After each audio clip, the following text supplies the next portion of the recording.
The question was asked, the name Chag HaMatzah we can understand, not only because it's a yom that we eat matzah, good morning, not only because it's a yom that we eat matzah, but because matzahs represent the whole idea of Yetzias Mitzrayim. Why do we eat matzah? Because the Yidden went out of Mitzrayim so quickly, because Paro chased us out of Mitzrayim, and therefore we didn't even have time that the milk should rise. The mitzvah of eating matzah, and the word matzahs represent the idea of us going out of Mitzrayim in haste. But the name Pesach is just one detail of one of the makkos. The detail was that Hashem jumped over the homes of the Yidden, and he only affected, that makkah only affected the homes of the Egyptians. And by the way, this happened with the other makkahs also. There's an opinion, there are two opinions whether it was all the 10 makkahs or only certain makkahs, but it definitely happened by the other ones, like for example, darkness. It only affected the Mitzrayim, it didn't affect the Yidden. And the same with other makkahs that they had. So why would the whole Yontif be called Pesach because of this? And of course, the question is based on what we learned many times, that Chassidus explains that a name isn't just something to identify it with, but a name is something which describes and characterizes the essence of what it's all about, whatever the name is. Good morning.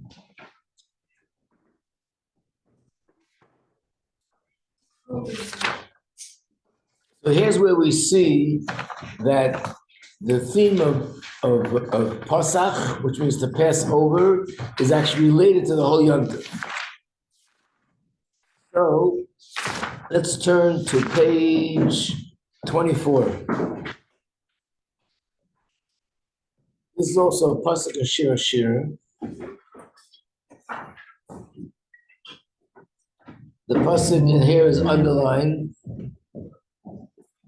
It's chapter 1, Pesach 8, and it says, Koil Doidi, I hear the voice of my beloved. Hine Zeba, the voice is saying, here he comes. Then it says, Medalig ala Horim, jumping over the mountains, Mekapetz ala voice, and skipping over the hills. That's a pasuk. But the Gemara says, the Medrash says, that what is it referring to? It's Pesach. Because Hashem passed over, so it's compared to jumping over the mountains and skipping over the hills. And there's other psukim in Shir Hashirim, which also compare it to a deer that's jumping over the mountains and jumping over the hills and skipping over the hills. So we see that there's a relationship between jumping and the whole Yontif. It's not just about Makas B'choros. So the answer is, jumping literally, we know what that means. You jump. But what does it mean figuratively speaking, and same spiritually speaking? It means when you move from one place to the next gradually, that's described as walking. When you go from one place to another place and you jump over some of the steps in the middle, that's called jumping. In other words, let's say we say that this child skipped a grade. What does that mean? Doesn't mean he walked into school skipping all the way until they got to their classroom. It means they were supposed to be in the second grade and they went from the first to the third. They skipped a grade. Or the saying you would use the word jumping, that they jumped over, meaning there are different levels, not only physical things, there could be different levels, whether it's in an army, whether it's in a school, whether it's in a business, or you say the prices jumped. It used to be $100 a piece, now it became $1,000 a piece. Why do we say jump? Why don't we just say it went up? Because when it went up, it would be from 100 to 150. If it goes from 100 to 100 to 200 or 500 or 1,000, that's called jumping, because it's not a gradual progression, it's a progression as if there's nothing else in between. Spiritually, the same thing applies. So how does it fit into the picture? So I want to learn this medrash with you, which explains exactly this point, page 25. The name of the medrash is called Psikta de Rav Kana. There are many different medrashim. This is one of them. And if you look on page 25, where it's underlined, it's a medrash that's talking about this pasuk. Kail doidi, I hear the voice of my beloved. Hine zeba, he's coming. Medalig ala harim, jumping over the mountains. Mekapetz ala glories. And obviously, just like begashmi, there's a difference between skipping and jumping. Skipping also means you're moving forward, not with the ordinary progression, not gradually. And jumping is much more. Nevertheless, just like it's begashmi, there must be such a difference beruchnis also. We won't go into those details. This is a general idea. So it says like this: Rabbi Yehuda, Rabbi Nechemia, Rabbanan, which means we're now going to listen and hear three opinions. One is the opinion of Rabbi Yehuda, one is the opinion of Rabbi Nechemia, and one is the opinion of the Rabbanan. Rabbi Yehuda says like this: whose voice are we talking about? Koil Doidi, I hear the voice of my beloved. Hine Zeba, he's coming. Who's coming and who's saying this? So the answer is Zeh Moshe. It's referring to Moshe Rabbeinu. B'shah sheba Moshe, when Moshe came to the Jewish people, and he said to them, "B'chodesh hazeh atam negolim." In this month, now you're going out of Golus. How did the Yidden respond? Omer Loi, they said to Moshe, Rabbeinu Moshe. They didn't deny that he's the Rebbe. They knew who Moshe Rabbeinu is, so they called him Rabbeinu Moshe. Or the way we say, Moshe Rabbeinu. Hey, Chanan Golem, how could we go out of Golus? That's not what Hashem said to Avraham Avinu. Imagine, he's telling them that he's giving a message from Hashem that we're ready to go out of Golus, and they're telling him, no, we can't go out yet. We've got to be stuck here in this Golus. Why? Because Hashem told Avraham Avinu, that you're going to be serving Egypt 400 years, and we only have Masai Besser 210 years. So we can't be going out yet. We have to be stuck here for another 190 years. Thank you. That's what they were saying. So what did Moshe say to them? So Moshe said to them, being that Hashem wants to take you out of Golus, he's not going to pay attention to your accounting. He's going to jump over the mountains. He's going to skip over the hills. And he brings up a source that the mountains and the hills is a figurative way of speaking about accounting and Iburim and all sorts of calculations.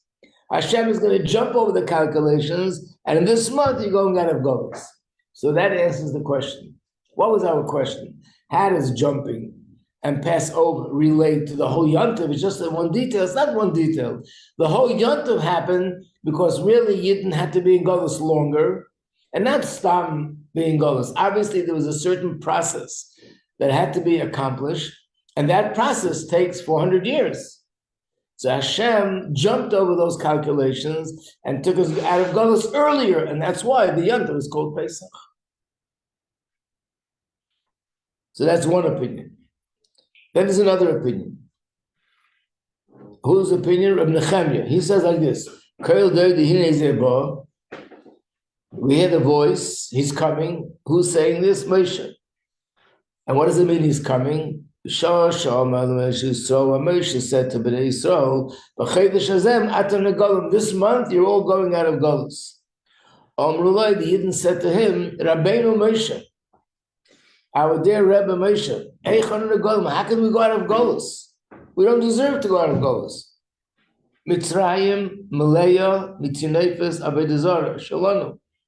The whole land of Egypt is filled with the filth of our idols. And you're saying that we're ready to go out of Golus? We don't deserve it. So Moshe said to them, being that Hashem wants to take you out of Golus, he wants your redemption, he won't pay attention to your idols. What will he do? He's going to jump over the mountains. Mekapetz al Agvois is going to skip over the hills. And again, hills and mountains are things that they figuratively could refer to Avodah Zarah. Because it says in the Pasuk that they used to do the incense and all the idol worship on top of mountains, on top of hills. So again, it's not just about a detail. It means really the argument was a good argument. Why are they arguing not to go out of Golus is a different question. But the argument is an argument that we don't deserve because we're doing Avodah Zarah. And Moshe says, but Hashem is going to jump over that, which means he's not going to follow the normal order to take that in consideration and wait until we are rid of the Avodah Zarah, and then we're worthy of redemption. Hashem will take us out before we're worthy. So the two opinions are the same. They're very similar, except one says the issue was the amount of time, and the second one says the issue was that we don't deserve. Then comes a third opinion, which is also similar, but a little bit different. Now we're on page 26. It's referring to Moshe Rabbeinu. When he said to the Yidden, this month you're going out of Golus. They said to him, Rabbeinu Moshe, hey, how could we go out of Golus? We don't have good deeds. They didn't argue that we do Avodah Zarah. They argue we don't have any positive mitzvahs that in that merit we should go out of Golus. So again, Moshe Rabbeinu said, don't worry. Being that Hashem wants to take you out of Golus, he's not going to pay attention to the bad things you do and that you don't deserve. He won't look at that. He's going to jump over that, overlook that. And what will he do? He will look at the tzaddikim, like Amram and his Bezdin. And in fact, there's a source that mountains and hills are compared to a Bezdin. So therefore, Hashem will look over that, look at Amram, the tzaddikim, and the Bezdin, and in that merit, he'll take you all out of Golus. Okay, so now that answers that question. But there's something very interesting here that relates to us, and that is the next opinion. Rabbi Yudan b'shem Rabbi Lezer, b'neish Rabbi Yisrael Aglili, Rabbi Huna b'shem Rabbi Lezer ben Yaakov. These sages said the following. Who is it referring to? Melech HaMashiach.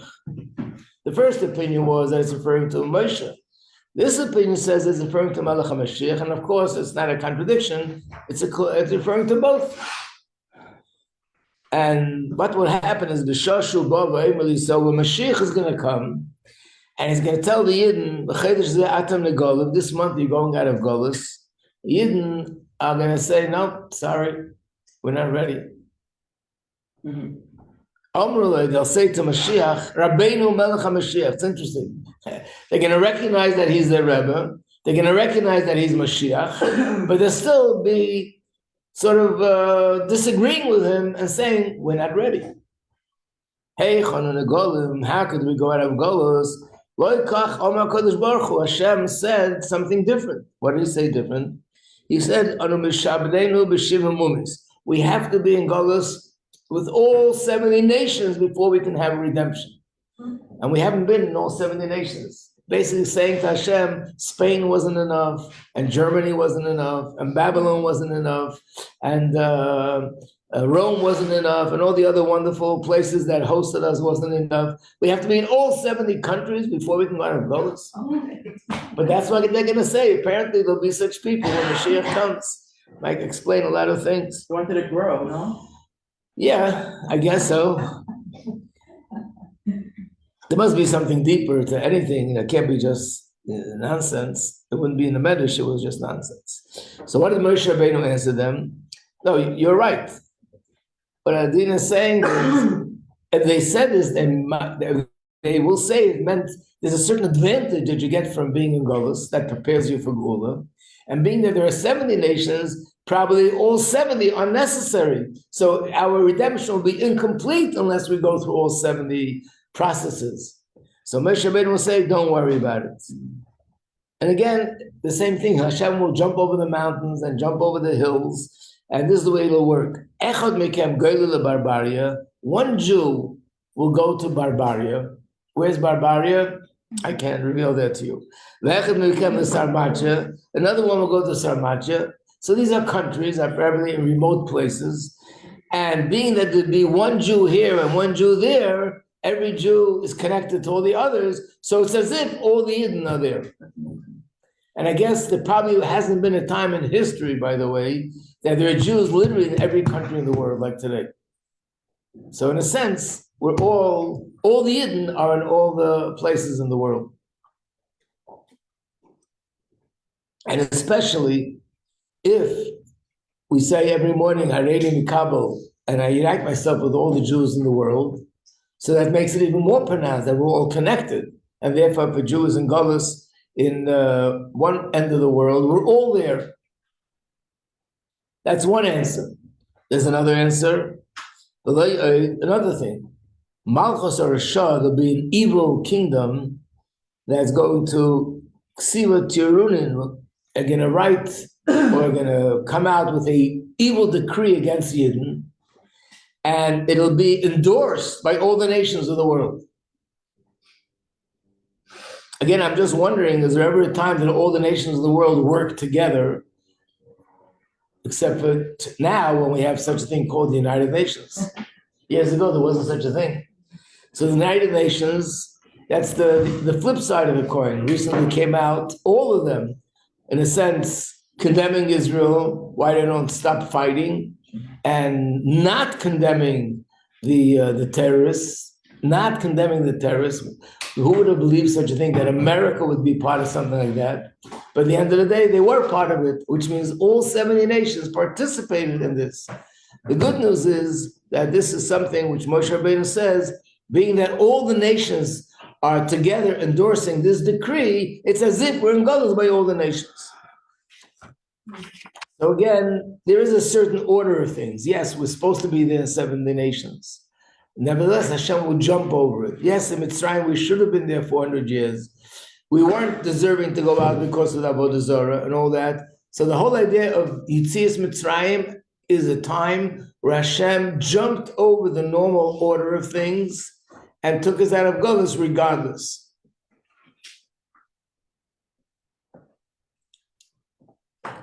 So the normal order is, I do a certain Avodah, I get something in return. I do more Avodah, I get more in return. A person davens and learns and refines themselves, they feel more godliness. I do less, I feel less godliness. The idea that we should be like in Mitzrayim, the 49 gates of impurity, and Hashem reveals himself to us as if we were the greatest tzaddikim in the world, that's jumping over the whole order of things. And that's why it's called Pesach. So then we understand that the name Pesach is actually connected to the essence of the Yontif.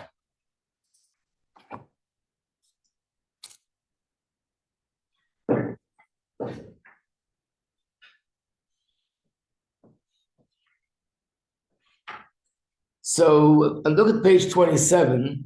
This is from the Haggadah, and this is always quoted in Chassidus. There's a part of the Haggadah where you say you must say three things: Pesach, Matzah, and Maror. And if you don't say these three things, you haven't fulfilled your obligation. And then when we say them, we have to point to it. When it comes to matzah, we point to the matzah, actually put our hands on the matzah, and we say, why are we eating matzah? The reason is because it wasn't enough time for the dough to rise, to become leavened bread. Until Nigla Aleim Melech Malchi Amlochem HaKadosh Baruch Hu, Hashem, the King of Kings, the Holy One, blessed be He, revealed Himself to them and redeemed them. So this is what's described as jumping. When Hashem redeems Himself, reveals Himself to Moshe Rabbeinu, that we understand. He reveals Himself to the Nevi'im, to the Tzaddikim, to Avraham Avinu, Yitzchak, Yaakov. They refined themselves, they became like angels, and it makes sense that Hashem reveals Himself to them. That's the order of things. But when Hashem reveals Himself to us, and in fact in Chassidus it explains that these words, Melech, Malchi, Hamlochem, HaKadosh Baruch Hu, these words refer to the highest levels of godliness of being revealed, and that should be revealed to people who are totally not ready for it. That's called jumping. So that explains that. Is it jumping with respect to the Chatchila River? Or The Chatchila River is the same idea as jumping, right? Okay. Okay. So Hashem is doing it now. Yeah, that's called the Chatchila River. Number 3, yeah. Why did Hashem reveal himself to us when we were like at such a low level? Like what was that accomplishment? We had no merit for Hashem just anyways. Thank you for asking that question, because there was something we spoke about last week, 2 weeks ago, and I forgot to bring out a certain point, and since then I have indigestion. That reminded me. Wow. I don't remember. Cool. Remember we explained that the difference between Purim and Matan Torah. Do you remember that? Hashem took the mountain, and we said that when Hashem took the mountain, hold it over their heads, it doesn't mean that they accepted it by force. They accepted it with the greatest love, the unconditional love. But that love was imposed on them by Hashem, revealing His love. So therefore, it wasn't good enough. 1,000 years later, when the Yidden were in Mitzrayim, when the Yidden were in the times of Haman, Hashem didn't reveal His love. On the contrary, Hashem was totally concealed. It almost looked like not only doesn't love us, but the opposite, Chas v'Shalom. And under those circumstances, we turned to Him with love. That was true love. That was coming from us. That wasn't us reflecting Hashem's love. So the question that I didn't mention was, why? If that's not the proper way to receive the Torah, then why did Hashem do it that way? Yes, He got us to say Nasa v'Nishma. We did it with the greatest love, but what's the merit in that if it's not real? It's only bouncing off Hashem's love. So the answer is, it wasn't that it didn't work, but that is actually the way things develop. And think of it this way, Begashmis. We just mentioned before downstairs that going out of Mitzrayim was our birth, right? So just like a baby, an infant is born. When the infant is born, the infant hardly does anything for himself. Everything is done by the mother. The mother feeds him, the mother bathes him, the mother dresses him, the mother carries him, the mother takes him from one place to the next. The mother wakes him up, the mother, I don't know about that. The mother puts him to sleep. He wakes up himself. So, is this the way it's supposed to be forever? No. You are hoping the child will grow up and do everything by themselves. So why does the mother do everything for the child? The answer is, because at this point, the child can't do anything for themselves. So the mother has to do it. However, there's a gradual process there. She can't just say after 1 month, okay, baby, now you're on your own. Be a big boy. It's not going to work. So the mother has to constantly keep feeding the child, doing everything for the child until the child grows up and becomes independent. The art of parenting in a healthy way is to have the right balance between being there for your child and letting go. You know that there are people who grow up and there's 2 kinds of problems. One problem is they feel neglected by their parents, that they weren't involved in their life. They didn't care about them. The other problem is the reverse. They don't give me any space. I can't breathe. They're micromanaging everything I do, or they do everything for me. And then when I grow up, I don't know how to do anything for myself because they did everything for me. So it's wrong, right? Wrong, right. That sounds strange, but it's wrong. Correct? So what's supposed to be the right way? The right way is that you slowly, gradually raise the child, do everything for the child, and then a little bit, as the child becomes 1 year old, you let go a little bit, 2 year old, they'll let go another little bit. God forbid a mother never stops caring for the child, but allows the child to do things on their own. In the beginning, the mother helps with the homework and slowly, gradually gets the child to do things on their own. And then the child grows up to be a healthy child. But if the mother would continue to do everything for the child, then they wouldn't grow up healthy. If the mother would, in the beginning, wouldn't do things for the child, I remember once reading an article that, there are parents, mothers, who they're always holding their baby in their physical hands, and there are some that put the baby most of the time into a crib or some sort of a feeder, and today they have these things that automatically they rock, which means there's no physical contact between the mother and the child, or hardly any physical contact. So these children grow up feeling less secure. In other words, the mother's physically holding the child, physically doing everything for the child. And then there's a gradual process of becoming independent. The same is with Yidden spiritually. When we were just born, the Eibishter did everything for us. He revealed himself to us. He lifted us. He gave us man from Shemayim. He gave us a be'er, a miraculous well of water that traveled with us. He gave us clothing. He gave us the Anania covered. He gave us the clouds. After that, went into Eretz Yisrael, and all this stopped. But it didn't stop completely. There were still prophets revealing what's going on in Shemayim and what Hashem says. Miracles like Yeshua stopping the sun, which means, if you observed, it was a 1,000-year period where things were gradually. On one hand, it looked like, oh, we did Aveirus, so Hashem is more concealed. On the other hand, it was different. There was a plan here. The plan is that we have to do things on our own. So slowly, Hashem's presence became more concealed, so that we can learn Torah and do mitzvahs and transform ourselves spiritually through our own efforts, not because Hashem is doing it for us. So the fact that when the Torah was given, Hashem revealed His love, and we exploded with love for Him as a result of His love for us. That's the way it was supposed to be then. 1,000 years later means now that we grew up, the time came for us to have that love on our own. We passed the test, and that brought the miracle of Purim. Got it? Yeah. Now, how does that answer your question? Your question was, why did Hashem do that for the Yidden? And the answer is because we were just born, which means we just came out of Mitzrayim. We couldn't be expected to be on any higher level. So at this point, Hashem slowly, was able to feed us and raise us and nourish us, give us nourishment until we come to the point that we're able to do it on our own. We did go pretty low, it's one thing, okay, we don't know what to do, we're on our own, we're still like a baby, whatever, but we got to the lowest level of computer, You go to rock bottoms, and then from there you go back up, right? But also, it wasn't their fault, and there was, the women in the mirrors, and there was, they didn't change their name, it was they were forced. Yeah, there were certain Yeah, we were, it wasn't our fault. It wasn't my choice, right. Yeah, we were in Golas Mitzrayim, of course, but that was part of the Eibish's plan, L'chatchila.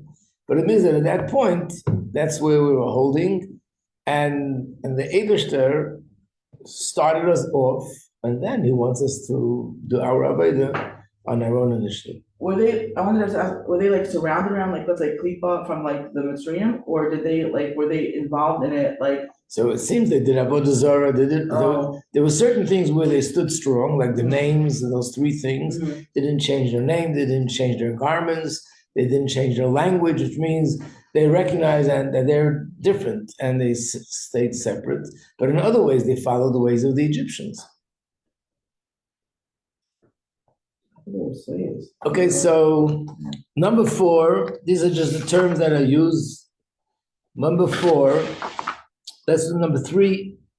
Let's do number 3 first.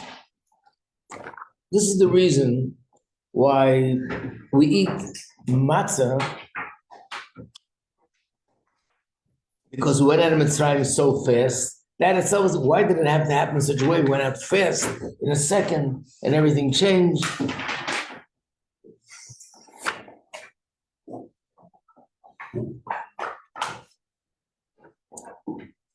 Look at page 28, where it says in Chumash, when they ate the Korban Pesach, it says they should eat the Korban Pesach, Masnechem, I think it is a little bit cold here.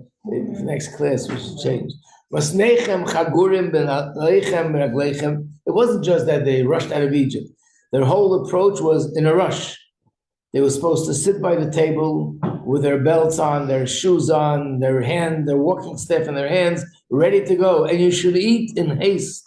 Achaltem oisa b'chipozim. Eat in haste because it's a Pesach offering to Hashem.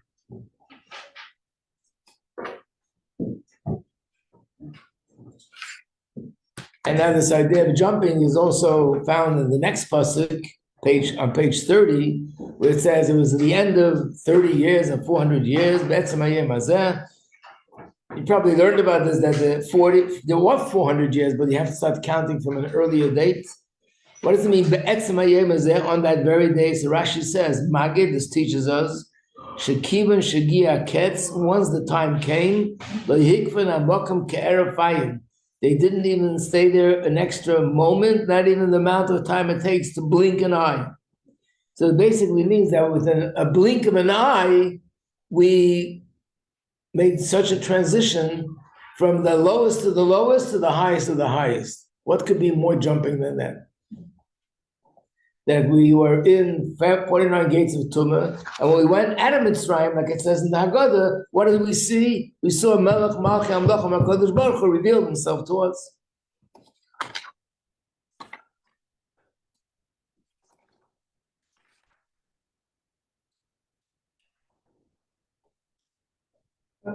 Yeah. How did Jews know on the 48 nights the level Of Kedusha. No, I was pretty sure they raised Tilak on the lowest level. No, we went out of that in Mitzrayim. In other words, we know there's not everything is perfect, but there's, on the other hand, there's so much good that's being done, and so much amazing things that are being done. Even now in Eretz Yisrael, when you think of where people are studying in Torah mitzvahs, but then take a look at these people that are giving up their lives to save other people's lives, to protect Yidden or to protect Eretz Yisrael, which to them, this is their identity of Yiddishkeit, not just doing something, but giving up their lives. So there are tremendous merits and schusim in our generation, and not even to think otherwise. I guess like if we're using the muscle of Pesach being our birth, like if the mother's doing like the homework for the child when they're like 3 years old, 4 years old, of course it's gonna look better. But then when a kid grows up and you're like 16, whatever, you're doing things on your own, you're like surrounded by the influences of the world. But like the fact that you're still doing this and you're still doing that, like that has more, even if it's not as good as like first time, like when now we're on our own and we have Hashem so hidden from us. And we're still like finding ways to do mitzvahs is like we're on our own. Darkness, right? But Right. it's from an independent place where we're. And ultimately, that's the purpose is to make a dwelling place for Hashem in the Gashmistic world, which means we, with our Yetzirah, with our Nefesh Bahamas, with our Guf, are doing the right thing, but not that Hashem is doing it for us. That's angels, He does it for them too. We're like teenagers. So like we have all the influences of the world, phones and pre-file and stuff, like we're still coming back. Absolutely. Coming back home. Yep. Before curfew, I feel like an adult. What does this mean, practically speaking, about Pesach? It means that we too can jump. Meaning that we're always trying to grow or thinking about growing. Pesach empowers us that we can not just only grow, but we can grow in a way which is like jumping. A person could make a total transformation. And it's interesting, I would think, this is just my own observation, that we're living in a world where the whole world is one big, huge, gigantic jump. What do I mean by that? How long did it take from years ago for a person to travel from a place like America to Israel? How long would it take you? 2 weeks. And today, right, 2 weeks at least? You're kidding? Mm-hmm. You mean if you can go by boat, maybe? But it's something which today, in one moment, in a few hours, you can eat breakfast in America, and you can eat lunch in Israel, and supper in another country. That means we jump over a distance which normally would take weeks or months. Today takes hours. The ability to talk to someone in another country, you're jumping over all the physical barriers of space, and you're talking to another person. Even the barriers of time. No such thing in history before that you can actually open your eyes and watch a person speak, watch a person laugh, watch a person doing something who lived who knows how many years ago. Just recently they publicized a recording of the Frierdiker Rebbe. Whoever dreamed that they can hear the Frierdiker Rebbe's voice?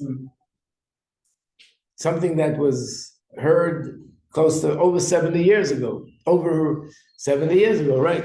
So what does that mean? It means Begashmius, we're living in a time like that, but the real reason is because Baruchnius, it's also a time where people could make 180-degree turns in their lives, and that's the union of jumping spiritually. So Pesach is the yontav that enables us to jump. When a person thinks to themselves, I'm holding here, and how can I get there?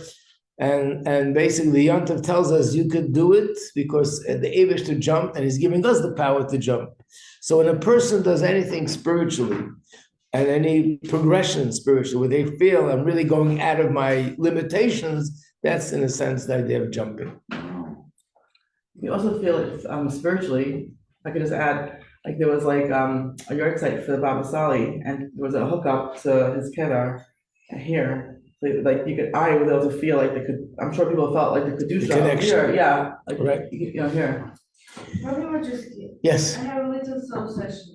Actually, because of the preparation for the Pesach, I have no time to think about how to go out of my meditation spiritually, because I'm going out of my meditation physically, when we need to unpack the whole kitchen for a few hours.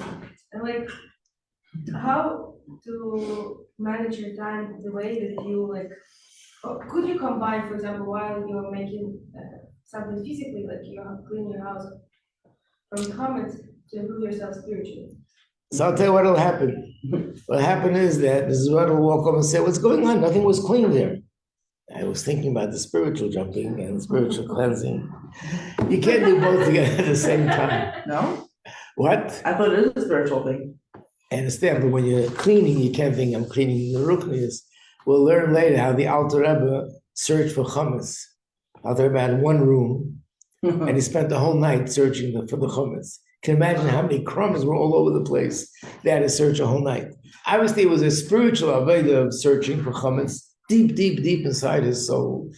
And maybe the Alter Rebbe did both at the same time. But if we would do it, it'd be a danger of burning the house down. You have to, when you do the Gashmis, but the Ruchnizik part comes before, maybe as an introduction, before I do the Gashmis. And then when I do the Gashmis, it has more meaning to it. So that's what we're doing now. We're learning about hair in class, and then you do the cleaning. And the person wants to apply it themselves personally, you take separate time, and you think about it on a personal level. What can I do and how can I do it? But it appears like everything else that doing it begashmias also helps me accomplish it beruchnias. Because I'm doing, it's like mitzvahs. When you do a mitzvah begashmias, it gives you certain spiritual strength. There's another thing that we learn about Pesach as a result of this. Pesach is considered a yantiv that empowers us to have zerizus. Zerizus is a character trait, one of the character traits that the Torah emphasizes and the Torah praises a lot. And we have this on the list as number 7. What is zerizus? Zerizus means to do things without procrastinating. If it's a positive thing, don't push it off. Don't delay it. Do it as ASAP. What's the concept? What? What's the concept? The concept is to do things that are positive without delaying it. Oh, what's the word? Zerizus. On the list, it's number 7. Basically, a lot of people have this theory that if I can do it tomorrow, why do it today? And the Torah's theory is if you can do it today, why do it tomorrow? In fact, sometimes if you do it today, you might lose the opportunity of doing what you need to do tomorrow. So why am I associating this with Pesach? I'm not sure if I put the pasuk in. Let me see. What? Yeah, definitely Pesach, but I'm saying the source, one of the sources for this is Pesach. I'm looking to see if I put in the pasuk. No, I didn't put it in. There's a pasuk in Chumash where it says these 2 words, ushmartam as a matzos. And you should watch the matzos. Watch for what? That they don't become chametz. So you know the term shmura matzah comes from the word ushmartam as a matzos. You should watch it and make sure it doesn't become chametz. That's what ushmartam means. So the Gemara says, we can also read these words another way. The word matzos is spelled exactly the same way as the word mitzvahs. You just have to change the vowels. And you can read it, ushmartem as a mitzvahs. Watch the mitzvahs that they don't become sour. If you have an opportunity to do a mitzvah, do it right away. Don't let the opportunity become sour. Which means, if I don't do the mitzvah now, you're thinking, I'll do it tomorrow. But it's possible tomorrow you won't have the opportunity and you'll lose the opportunity to do this mitzvah. They once saw somebody rushing. And I asked them, where you're rushing to? So I'm going to visit so-and-so. I heard that he might be feeling better and he's not going to be sick anymore. I want to rush before, I hope he's still in bed so I can go visit him to the mitzvah of Bikkur Chaylim. But basically, you might want to visit someone who's sick. I'll do it tomorrow. I'll do it after tomorrow. And by tomorrow, Baruch Hashem, the guy is well and outside in the street, and you lost the opportunity of doing that mitzvah. And that's why we find that a lot of things around matzah is related to zriz. Like we'll have a visit today in the bakery, matzah bakery. One of the things you'll see is everybody's rushing. Get out of the way. Why are they rushing? Because it has to have 18 minutes. If more than 18 minutes pass, that the water and the water and the flour are together, once they two touch, after 18 minutes it becomes chametz. So they have to be very quick. And you'll see they put the water here, they put there, and someone has a clock, starts counting. Until it goes into the oven, it has to be less than 18 minutes. In other words, the whole theme of Pesach revolves around something which has to do with things being quick. So they went out of Mitzrayim in the eye blink, in the blink of an eye, in a very quick way. It's sort of a gashmistic way of expressing the idea of jumping, doing things in a quick way and jumping over all the levels in the middle. Okay, we'll stop here. Now, I just heard that Mrs. Nemni can't come in today. So I'm going to teach the other class, Mashiach Gula. And I guess you're welcome to join or to sit here. One of you will teach the class here for the rest of the girls. Today's we should. I'll do it. Okay, you already have a teacher.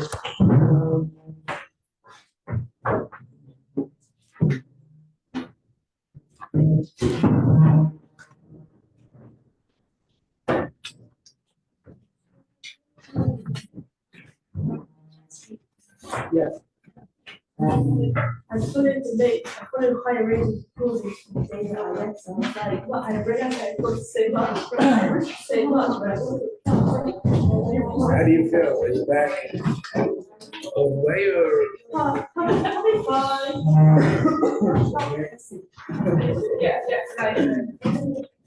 right. Example about like this was very good. So early. Yeah, this week. That's good. This week, I don't have anything. So you got cereal milk, huh? No, we got. What is it? We got something else, I think. What? Oh, the fries?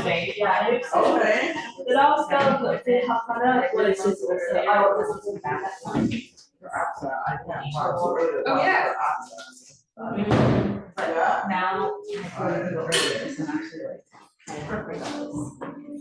No, I'm fine. The hours next. I can teach pastry later.